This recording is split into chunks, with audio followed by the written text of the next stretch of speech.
નમસ્કાર દોસ્તો, સ્વાગત છે આપ સર્વનું તમારી પોતાની YouTube channel ocean coaching classes પર।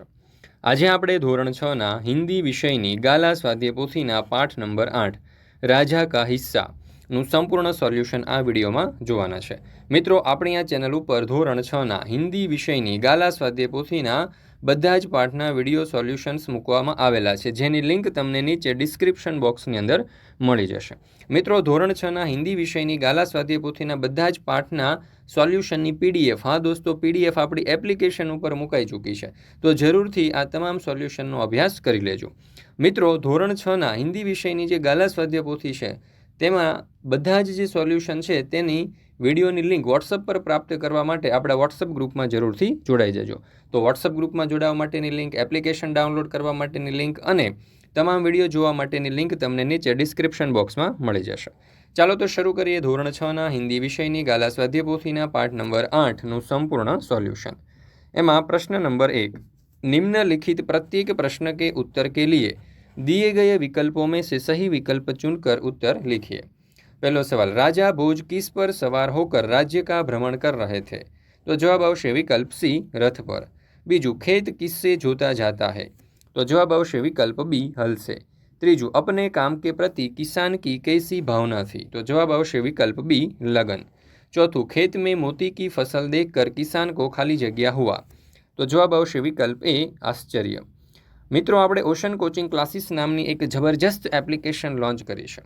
આ એપ્લિકેશન ઉપર તમે ધોરણ 3 થી 12ના બધા જ વિષયના તમામ પ્રકારના સોલ્યુશનની પીડીએફ મેળવી શકશો, જેમ કે દરેક પાઠની સમજૂતી, દરેક પાઠના સ્વાધ્યાય, દરેક પાઠની સ્વાધ્યાયન પોથી, ગાલા સ્વાધ્યાય પોથી, પ્રશ્ન બેંક, અસાઇનમેન્ટ, પ્રથમ દ્વિતીય વાર્ષિક પરીક્ષાઓના પ્રશ્નપત્ર અને બીજા તમામ પ્રકારના સોલ્યુશનની પીડીએફ અહીંથી તમે મેળવી શકશો। તો મિત્રો, આ એપ્લિકેશન ડાઉનલોડ કરવા માટેની લિંક તમને નીચે ડિસ્ક્રિપ્શન બોક્સમાં આપેલી છે। चलो तो आगळ वधीए प्रश्न नंबर 2 तरफ। अहीं कह्युं छे के कोष्टक में से उचित शब्द चुनकर रिक्त स्थानों की पूर्ति कीजिए। तो काउंस में आपने केटलाक शब्दों आप्या छे। एमां पहेलुं, एक दिन राजा भोज राज्य का खाली जग्या करने के लिए निकले थे? तो जवाब आवशे भ्रमण। बीजू, मगर इतनी देर मुझे अपना खाली जग्या रोकना पड़ेगा? तो जवाब आवशे काम। त्रीजू, अगर कभी कोई खाली जग्या हो तो मेरे पास आना? तो दिक्कत। चौथुं, बाकी के हिस्से में खाली जग्या किस्म के गेहूं उगे थे? तो उम्दा। पांचमू, किसान ने सारे मोती राजा के खाली जग्या में रख दिए? तो जवाब आवशे चरणों में। त्यार पछी प्रश्न नंबर 3, सही वाक्यांश चुनकर विधानों को पूर्ण कीजिए। पहलू, स्त्री को हल में जोतना राजा को? तो जवाब आवशे विकल्प ए, अत्याचार के समान लगा। त्यार पछी बीजू, राजा की बात सुनने के लिए किसान? तो यहाँ जवाब आवशे विकल्प अ, अपना काम रोकना नहीं चाहता था। त्रीजू, किसान की पत्नी रानी के पास गई क्योंकि? तो जवाब आवशे क, उसे रानी से एक बैल लाना था। त्यार पछी प्रश्न नंबर 4, निम्नलिखित प्रश्नों के उत्तर एक एक वाक्य में लिखिए।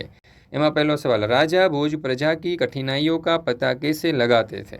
तो उत्तर, राजा भोज स्वयं राज्य में घूम घूम कर प्रजा की कठिनाइयों का पता लगाते थे। बीजू, किसान ने हल में पत्नी को क्यों जोता था? उत्तर, किसान ने हल में पत्नी को जोता था क्योंकि उसका एक बैल मर गया था और नया बैल खरीदने के लिए उसके पास धन नहीं था। त्यार पछी त्रीजू, किसान राजा का बैल लाने के लिए खुद तैयार क्यों नहीं हुआ? उत्तर, किसान राजा का बैल लाने के लिए खुद तैयार नहीं हुआ क्योंकि राजा का बैल आने तक अपना काम रोकना उसे मंजूर नहीं था। चौथू, रानी ने किसान की पत्नी को राजा के दोनों बैल क्यों दे दिए? उत्तर, रानी ने किसान की पत्नी को राजा के दोनों बैल दे दिए क्योंकि किसान का कमजोर बैल राजा के बैल का साथ नहीं दे सकता था। त्यार पछी पांचमो सवाल, राजा भोज किसान से मोतियों का स्वीकार क्यों नहीं कर रहे थे? उत्तर, राजा भोज किसान से मोतियों का स्वीकार नहीं कर रहे थे क्योंकि उनके अनुसार वे मोती किसान के खेत में उगे थे, इसलिए वही उसका सही हकदार था। छठू, किसान खेती के लिए किन किन साधनों का उपयोग करते हैं? उत्तर, किसान खेती के लिए हल, बैल, ट्रैक्टर, कुदाल, फावड़ा, हंसिया आदि साधनों का उपयोग करते हैं। त्यार पछी सातमो सवाल, किसान खेती करके कौन कौन सी फसलें पैदा करता है? उत्तर, किसान खेती करके रबी और खरीफ की फसलें पैदा करता है। रबी की फसल में गेहूँ, जौ, चना, सरसों आदि का उत्पादन होता है। खरीफ की फसल में ज्वार, बाजरा, दालें, चावल, गन्ना आदि का पैदावार होती है। त्यार पछी प्रश्न नंबर 5, निम्नलिखित प्रश्नों के उत्तर लिखिए। पहलो सवाल, राजा भोज ने भ्रमण करते हुए क्या देखा? उत्तर, राजा भोज भ्रमण करते हुए एक गांव के निकट पहुंचे। वहां उन्होंने देखा कि एक खेत में एक किसान हल चला रहा है, मगर उसके हल में एक ही बैल है। दूसरे बैल के स्थान पर किसान की स्त्री हल खींच रही थी। प्रश्न नंबर 2, किसान की पत्नी खेती के काम में क्यों मदद कर रही थी? उत्तर, किसान के 2 बैलों में से एक बैल मर गया था। दूसरा बैल खरीदने के लिए किसान के पास धन नहीं था। खेत की जुताई करना जरूरी था, क्योंकि जुताई न होती तो बोवाई कैसे होती, और बोवाई नहीं होती तो किसान को अन्न न मिलता। किसान की इसी मजबूरी के कारण उसकी पत्नी बैल की तरह हल खींचकर खेती में मदद कर रही थी। ત્યાર પછી પ્રશ્ન નંબર 3, राजा भोज के 2 बैल मिलने पर किसान की फसल में क्या फ़र्क हुआ?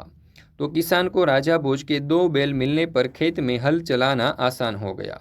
इसके कारण किसान के खेत में इस बार बहुत अच्छी फसल हुई।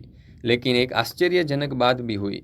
खेत के जितने हिस्से में राजा भोज ने हल चलाया था उसमें मोती उगे थे, बाकी के हिस्से में अच्छी किस्म के गेहूँ उगे थे।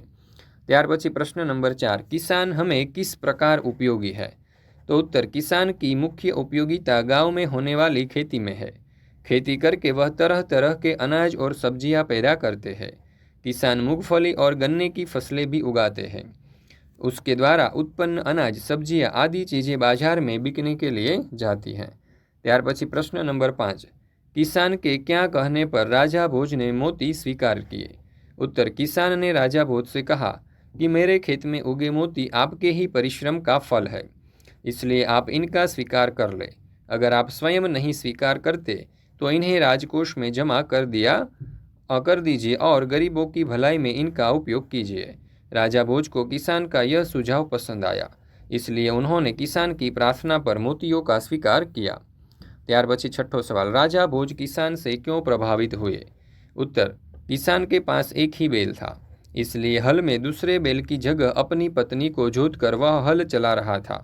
राजा भोज चाहते थे कि किसान थोड़ी देर के लिए हल चलाना बंद करके उनकी बात सुने। तब किसान ने कहा कि उनकी बात सुनने के लिए वह अपना काम नहीं रोक सकता। यदि वे कुछ कहना चाहते हैं तो उसके साथ चलते चलते कहे। अपने काम के प्रति किसान की यह लगन देखकर राजा भोज उससे बहुत प्रभावित हुए। ત્યાર પછી प्रश्न नंबर 7, राजा भोज के बारे में 5-6 वाक्य लिखिए। उत्तर, राजा भोज धारा नगरी के राजा थे। वे विद्या प्रेमी थे। विद्वानों और गुणीजनों का वे सम्मान करते थे। वे बड़े प्रजावत्सल थे। प्रजा की कठिनाइयों को जानने के लिए वे अपने राज्य में घूमते रहते थे और उन्हें दूर करने का प्रयत्न करते थे। उनकी प्रजा भी उनका बहुत सम्मान करती थी।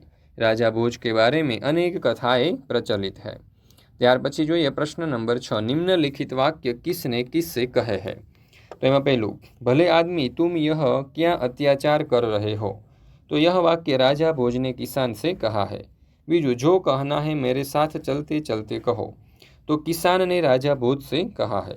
त्रीजू, तुम्हारा बैल तो कमजोर होगा, तो रानी ने किसान की पत्नी से कहा है। ત્યાર પછી ચોથું, ये मोती तुम्हारे खेत में उगे हैं, तो राजा भोज ने किसान से कहा है। पांचवं, नहीं महाराज, आप इन्हें राजकोष में जमा कर ले, तो किसान ने राजा भोज से कहा है। ત્યાર પછી प्रश्न नंबर 7, निम्नलिखित मुहावरों के अर्थ लिखकर उनका वाक्य में प्रयोग कीजिए। पहलू, पता होना यानी कि मालूम होना, तो वाक्य बनशे हमें उसकी करतूतों के बारे में पता है।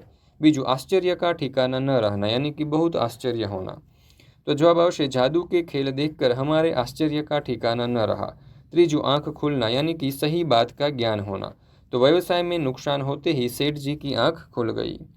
ત્યાર પછી ચોથું, आंख चुराना यानी कि सही बात से टल जाना, तो वाक्य बनशे कुछ कारण जरूर है इसलिए वह मुझसे आंख चुरा रहा है। पांचवं, आंखों का तारा होना यानी बहुत प्यारा होना, तो वाक्य आवशे उदय अपने माता पिता की आंखों का तारा है।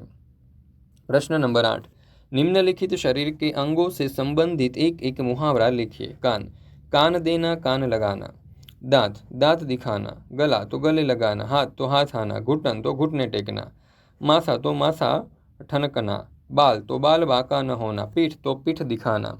ત્યાર પછી જોઈએ પ્રશ્न नंबर 9, निम्नलिखित मुहावरों के अर्थ लिखिए। એમાં પહેલું, आंख लगना यानी कि एकदम से सो जाना।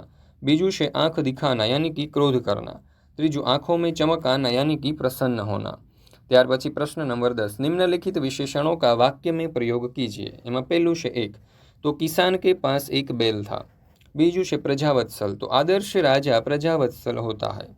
त्रीजू है बड़ा, तो रोमिल साहिल का बड़ा भाई है।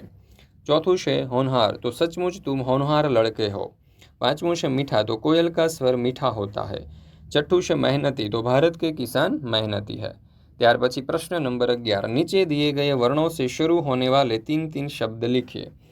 तो त से तंबू तट और तत्काल, न से नकल नक्षत्र नगर, भ से भलाई भरण भवन, छ से षट षष्टि षोडश, प्र से प्रकाश प्रणव प्रणाम, त्र से त्रण त्रय ત્રાટક, જ્ઞ से જ્ઞાતા જ્ઞાન જ્ઞાનોદધિ, क्ष से क्षत्रिय क्षति અને क्षण। ત્યાર પછી પ્રશ્ન નંબર 12, निम्नलिखित शब्दों में से संयुक्त अक्षर को रेखांकित कीजिए। विद्यालय, तो एમાં द नीचे अंडरलाइन, चक्रमा क्र नीचे, राष्ट्रीयમાં ट्री नीचे, બ્રાહ્મણમાં હ નીચે, દ્વારમાં દ નીચે, શુદ્ધમાં દ નીચે, ઉદ્દેશ્યમાં શ નીચે, અચ્છામાં છ નીચે। મિત્રો, આપણે ઓશન કોચિંગ ક્લાસીસ નામની એક જબરજસ્ત એપ્લિકેશન લોન્ચ કરી છે। આ એપ્લિકેશનમાં ધોરણ 3 થી 12ના બધા જ વિષયના તમામ પ્રકારના સોલ્યુશનની પીડીએફ આપવામાં આવેલી છે, જેમ કે દરેક પાઠની સમજૂતીના સોલ્યુશન, સ્વાધ્યાયના સોલ્યુશન, સ્વાધ્યાયન પોથીના સોલ્યુશન, ગાલા સ્વાધ્યાય પોથીના સોલ્યુશન, પ્રશ્ન બેંક, અસાઇનમેન્ટ, પ્રથમ દ્વિતીય વાર્ષિક પરીક્ષાના પ્રશ્નપત્ર અને બીજા તમામ પ્રકારના સોલ્યુશનની પીડીએફ અહીં તમને આપવામાં આવેલી છે। તો જરૂરથી એપ્લિકેશન ડાઉનલોડ કરી લેજો, તમારા દોસ્તો, મિત્રો, સગા સંબંધીઓ દરેકને એપ્લિકેશન સેન્ડ કરજો। મિત્રો, આ વિડીયો પસંદ આવ્યો હોય તો લાઇક કરજો। દોસ્તો, આપણી આ ચેનલ ઉપર ગાલા સ્વાધ્યાય પોથીના બધા જ પાઠના વિડીયો સોલ્યુશન્સ મૂકવામાં આવે છે, જેની લિંક તમને નીચે ડિસ્ક્રિપ્શન બોક્સમાં મળી જશે। તો જરૂરથી આ તમામ સોલ્યુશનનો અભ્યાસ કરી લેજો।